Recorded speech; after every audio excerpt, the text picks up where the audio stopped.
क्या भारत आखिरकार अपना खुद का फाइटर जेट इंजन बनाने के बेहद करीब पहुंच चुका है? क्या कावेरी इंजन का नया after burner test game changer साबित होगा? और हाल ही में रक्षा मंत्री राजनाथ सिंह जी ने बेंगलुरु में जब जीटीआरई का दौरा किया और वहां पर उन्होंने देखा कि कावेरी इंजन का जो फुल आफ्टर बर्नर टेस्ट है तो ये चल रहा है, तो इसका क्या मतलब है? क्या ये सिर्फ एक डेमो टेस्ट था या फिर भारत की एरोस्पेस स्वतंत्रता की दिशा में हम ऐतिहासिक कदम ऑलरेडी बढ़ा चुके हैं? आज के इस वीडियो में हम इन्हीं विषयों को समझेंगे डिटेल में।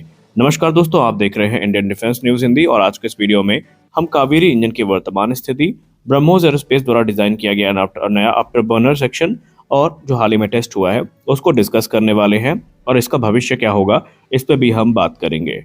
दोस्तों, कावेरी इंजन भारत का स्वदेशी टर्बोफैन इंजन प्रोजेक्ट है जिसे डीआरडीओ की लैब जीटीआरई विकसित कर रही है।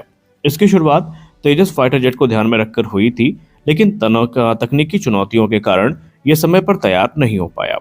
इसमें कुछ मुख्य समस्याएं थी, जैसे कि अपेक्षित थ्रस्ट को यह हासिल नहीं कर पाया था, वजन काफी ज्यादा था, हाई टेम्परेचर मटेरियल टेक्नोलॉजी में हमारे पास कमी थी, आफ्टर बर्नर की परफॉर्मेंस काफी सीमित थी। लेकिन कहानी यही खत्म नहीं हुई। हाल ही के वर्षों में डीआरडीओ ने कावेरी को एक नई दिशा दी है और यह है कावेरी डेरिवेट इंजन के रूप में। अभी ये इंजन तकरीबन 49 से लेकर 51 किलो न्यूटन का ड्राई थ्रस्ट प्रदान कर रहा है।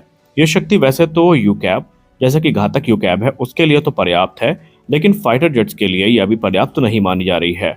इसका मतलब क्या है? देखिए, पहले प्रोग्राम तो यही है कि ड्रोन प्लेटफॉर्म में कावेरी डेरिवेट इंजन को इंटीग्रेट किया जाएगा और आगे चल के फाइटर जेट में भी इसका जो अपग्रेडेड वेरिएंट है वो हमें यूज होता नजर आ सकता है। अब आते हैं सबसे अहम हिस्से पर, वो है आफ्टर बर्नर टेस्ट, जिसको लेकर चर्चा होती है।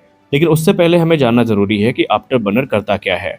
देखिए, जब पायलट को अचानक ज्यादा स्पीड या पावर चाहिए होता है तो वो इंजन के एग्जॉस्ट में अतिरिक्त ईंधन को जलाता है।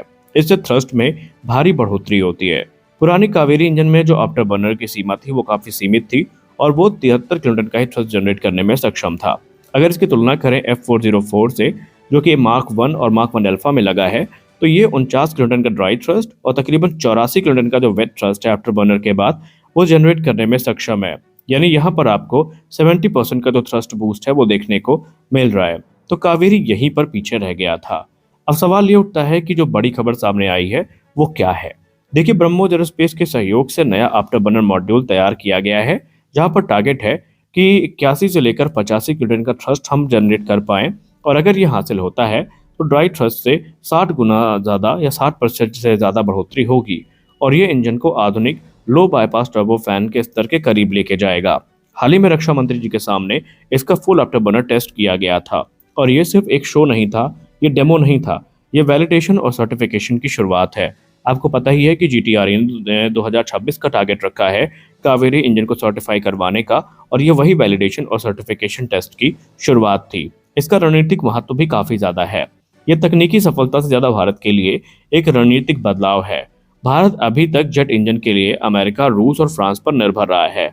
एरो इंजन टेक्नोलॉजी दुनिया की सबसे कठिन टेक्नोलॉजी में से एक है और अगर भारत का कावेरी इंजन इस क्षेत्र में सफल हो जाता है तो फिर हमारे जो स्टेल्थ ड्रोन है उस पर भी हमें स्वदेशी इंजन देखने को मिलेगा। भविष्य के फाइटर जेट के लिए एक बेस प्लेटफॉर्म तैयार हो जाएगा, विदेशी निर्भरता में कमी आएगी और आत्मनिर्भर भारत इनिशिएटिव को काफी मजबूती मिलेगी। लेकिन अब आगे क्या होगा? टेस्ट की शुरुआत तो हो चुकी है। देखिए, ये अभी अंतिम सफलता नहीं है, आगे बहुत कुछ हमें करना होगा, जैसे कि हाई एल्टीट्यूड टेस्ट हो गए, इंड्योरेंस टेस्ट हो गया, मटेरियल टेस्ट हो जाएगा और इसके अलावा जो फुल सर्टिफिकेशन है वो होगा, यानी मटेरियल रिलायबिलिटी के बाद जो फुल सर्टिफिकेशन है वो होगा। और अगर सब कुछ सही रहा तो आने वाले वर्षों में कावेरी जो है वो घातक यूकैब में और फिर संभावित है कि तेजस मार्क 1A में भी यूज होता नजर आ सकता है।